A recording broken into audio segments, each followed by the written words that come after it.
Oi, alright, how's it going? I'm Grant, you're you, this is Doodle Review, a channel that day to day reviews new music pretty much from across the board. 21 Savage is back. On January 9th, the Atlanta by way of London rapper surprised fans by announcing that American Dream would hit just a few days later, kicking 2024 off with what will be one of the biggest rap albums of the year.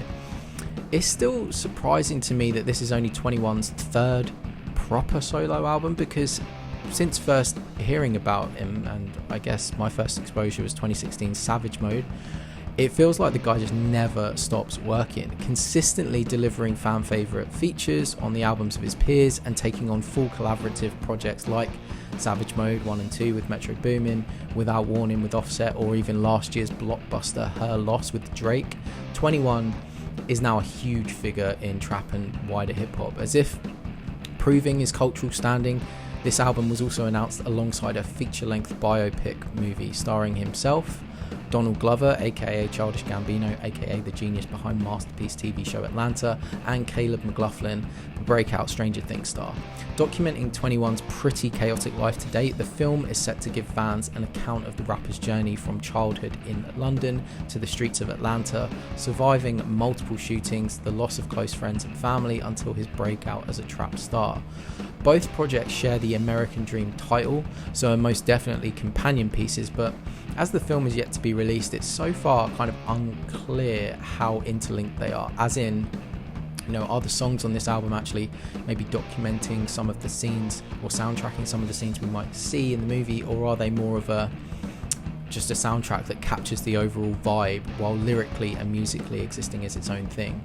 I'm kind of leaning towards the latter, but have found myself getting a little tripped up on this aspect of the project as I've come to review it, because save for the intro that tugs on your heartstrings with a spoken word piece from the artist's own mother, and the final track, The Guidance, offering Dark Days, the album, I feel, doesn't actually offer a lot of introspection or vulnerability from 21 Savage. In fact, had it not been released with the context that a biopic was on the way and without either of those kind of bookend tracks, I think you'd be hard pressed to distinguish most of the songs from the body of the album from any other 21 record.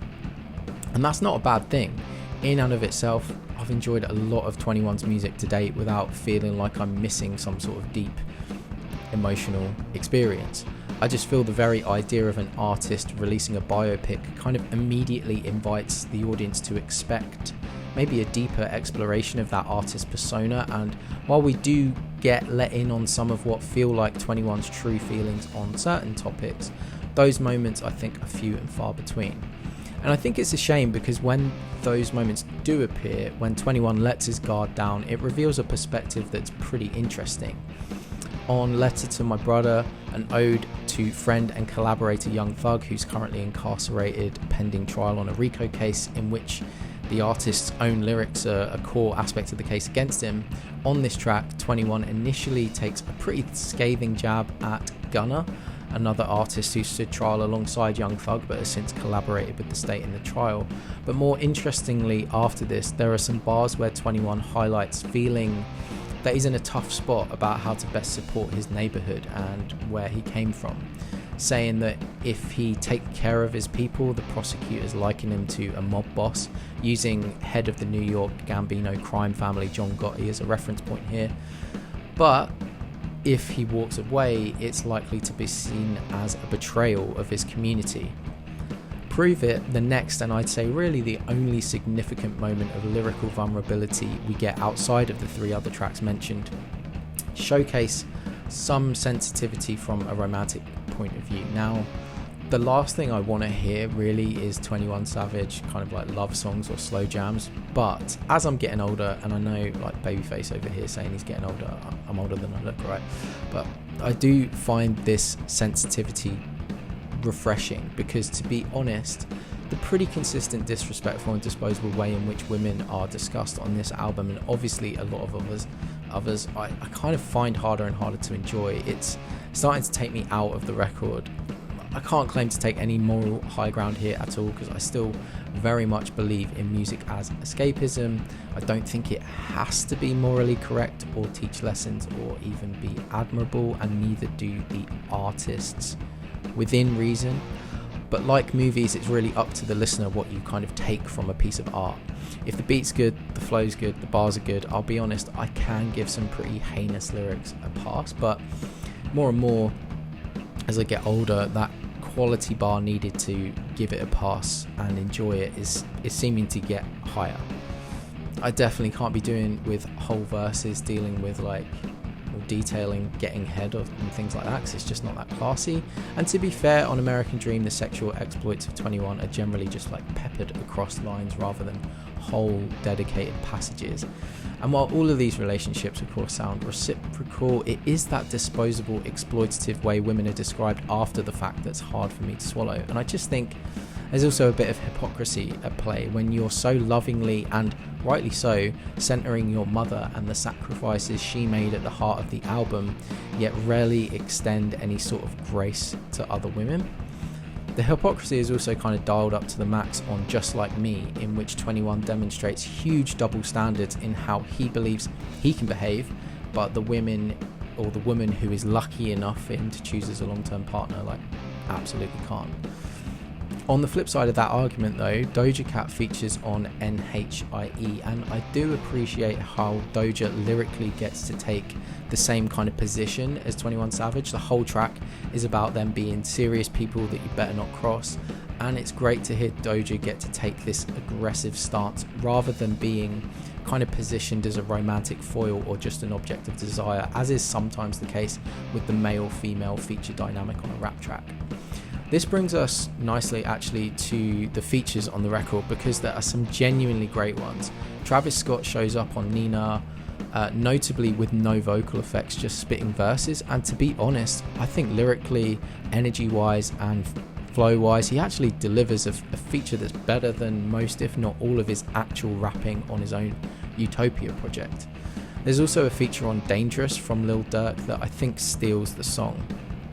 The production on this album is pretty great throughout, bar two exceptions. Personally, while I can imagine that Sneaky is probably exactly what big trap fans might want, I find it a bit basic and repetitive and kind of derivative, while See the Real's beat sounds like it's made from those bad MP3s you used to download with like low bitrate that sound all watery.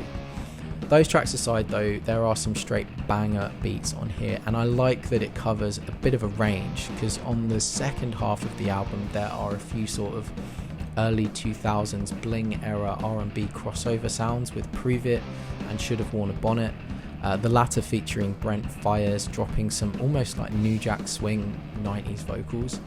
At the start, the record opens with some great sample-driven tracks. All of Me comes with such a good Rolls Royce lift. It's a great opener and then continues to be an awesome backdrop to the track moving forward. Red Rum straight after hits with a sample of a Brazilian track, Serenata do Adeus, again providing a cool lead into the track, this time operatic, but then switching to kind of like a sinister hook when the track kicks off properly. The star producer, of course, though, is the GOAT, Metro Boomin. Dangerous and Nina just go so hard. He continues to prove that when it comes to trap beats, the man is the best in the business. I think both of those might actually be my favourites on the record. Overall, I think I'd hit this with a 6-8. I do think the concept invites a lot of emotional expectation that this album doesn't really deliver on, and if anything just kind of highlights some of the hypocrisy in the 21 worldview. On the positive side though, I appreciate the succinct length. This isn't another 90-minute trap album, and setting aside my thoughts on the lyrical content, about 2/3 of these tracks are just solid banger trap cuts. Alright, enough raff from me though. What do you think? Are you a big 21 fan?